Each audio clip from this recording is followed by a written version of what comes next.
नमस्कार बच्चों, मैं आपका हिंदी विषय अध्यापक अर्जुन तुनवाल आप सभी का हार्दिक स्वागत करता हूं। आज का जो हमारा महत्वपूर्ण बिंदु होगा वो होगा केदारनाथ अग्रवाल से संबंधित। केदारनाथ अग्रवाल का हिंदी साहित्य में अत्युत्तम योगदान रहा है। आज हम केदारनाथ अग्रवाल का संपूर्ण जीवन परिचय अध्ययन करने वाले हैं।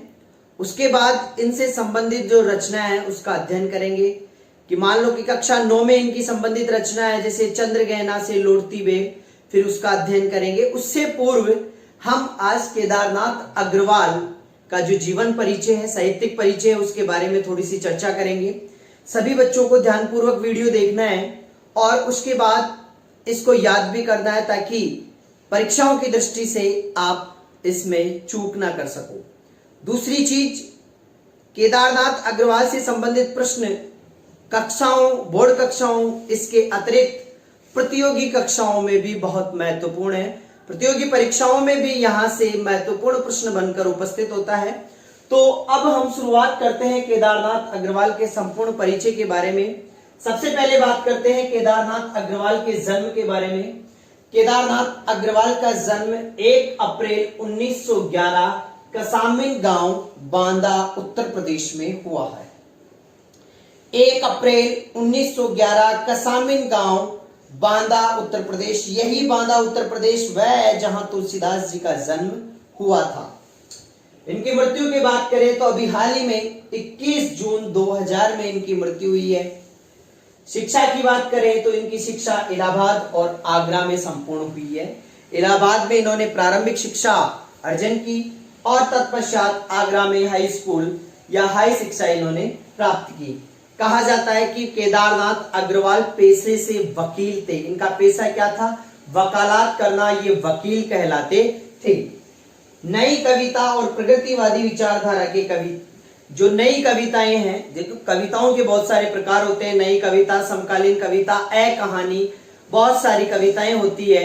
इन कविताओं में जो नई कहानी थी, नई कविता थी, सॉरी कहानी नहीं, नई कविता थी, उनके प्रबल हस्ताक्षर माने जाते हैं। प्रगतिवादी विचारधारा के कवि भी ये माने जाते हैं। बात करते हैं इनके पिता की। इनके पिता का नाम हनुमान प्रसाद अग्रवाल था। अगर किताबों में ढूंढने की कोशिश करोगे तो आपको इनके पिता, माता और पत्नी का नाम नहीं मिलेगा, तो विशेष रूप से ध्यान रखें। इनके पिता का नाम हनुमान प्रसाद अग्रवाल था। इनकी पत्नी का नाम था पार्वती देवी और इनकी जो माता थी उनका नाम है घसीटो देवी। क्या नाम है? घसीटो देवी इनकी माता का नाम है। काव्य सृजन की जो इनकी प्रेरणा है, साहित्य में जो इनका योगदान है, हिंदी साहित्य में इन्होंने काव्य सृजन किया, बहुत सारी कविताएं लिखी है, बहुत सारी कविता संग्रह लिखा है। और इसके पश्चात इन्होंने कविताओं के अलावा उपन्यास, यात्रा संस्मरण, बहुत सारी रचनाएं लिखी है। वह काव्य जो सृजन है, इनकी प्रेरणा इनको कहां से मिली है? इनके पिताजी से मिली है। और इनके काव्य सृजन की जो विशेषता है, महत्वपूर्ण विशेषता है, जो 2 विशेषता है कि इन्होंने एक तो अनूठा शब्द चयन किया है। अनूठा शब्द चयन इनकी रचनाओं में देखने को मिलता है और भावाभिव्यक्ति की चित्रात्मकता भी इनकी रचनाओं की विशेषता रही है। भावाभिव्यक्ति की चित्रात्मकता से तात्पर्य यह है कि जो इन्होंने भाव प्रस्तुत किए अपनी रचनाओं में, वह चित्र के रूप में हमारे सामने उभर कर आ जाते हैं, उसे बोलते हैं चित्रात्मकता। आगे इनकी रचनाओं की बात करते हैं। इनकी रचनाएं हैं, बहुत सारी रचनाएं हैं। जैसे काव्य संग्रहों में कुछ बात करते हैं। इनके काव्य संग्रह हैं, जैसे अपूर्वा है। अपूर्वा 1968 में इन्होंने अपूर्वा रचना उससे पूर्व लिख दी थी, परंतु 1968 में भारतीय साहित्यकारों को जो पुरस्कार दिया जाता है उनमें से एक पुरस्कार है साहित्य अकादमी पुरस्कार, जो 1968 में इनको दिया गया था अपूर्वा रचना के लिए। दूसरी जो रचना है इनकी, फूल नहीं रंग बोलते हैं, इस रचना पर 1973 में सोवियत लैंड पुरस्कार दिया गया था। बहुत बड़ा पुरस्कार होता है। सोवियत लैंड पुरस्कार हुआ, साहित्य अकादमी पुरस्कार हुआ, भारतीय ज्ञानपीठ पुरस्कार हुआ। इनकी जो अगली रचना है, नींद के बादल, युग की गंगा, आग का आईना, पंख और पतवार, है मेरी तुम, मार प्यार की थापें, कहे केदार खरी करी। ये प्रमुख इनकी क्या है? रचनाएं हैं। बात करें इनके यात्रा संस्मरण की बस्ती खिले गुलाबों की। इनकी यात्रा संस्मरण का क्या नाम है? बस्ती खिले गुलाबों की। उपन्यास है पतिया बेलबाजी मार गए। पतिया बेलबाजी मार गए। इनकी पत्रिका है पराग बाल साहित्य रचना व समीक्षा। बात करते हैं काव्य सृजन का। इनका जो उद्देश्य है वह क्या है? जन सामान्य का संघर्ष और प्रकृति सौंदर्य कविताओं का मुख्य प्रतिपाद्य यहां प्रस्तुत किया गया है। एक बार हम पुनः 1 मिनट के लिए इसका दोबारा परिचय देखते हैं।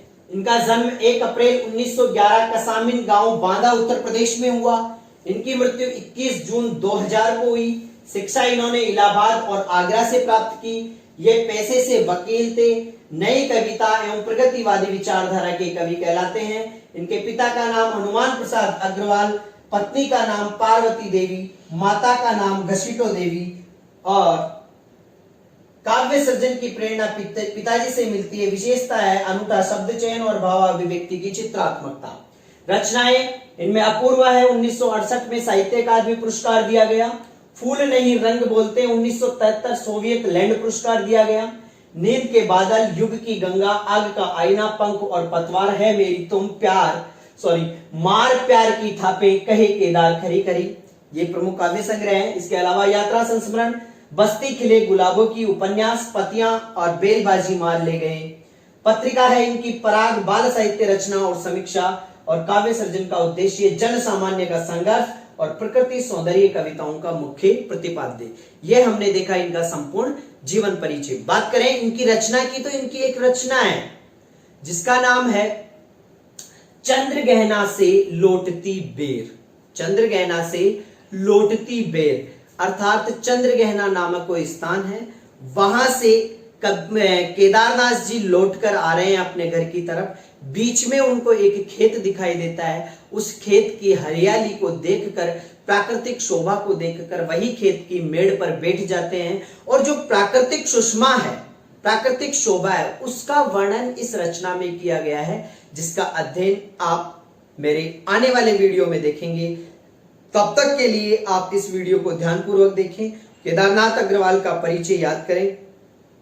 आने वाले वीडियो के लिए मैं फिर से उपस्थित होऊंगा। तब तक के लिए धन्यवाद।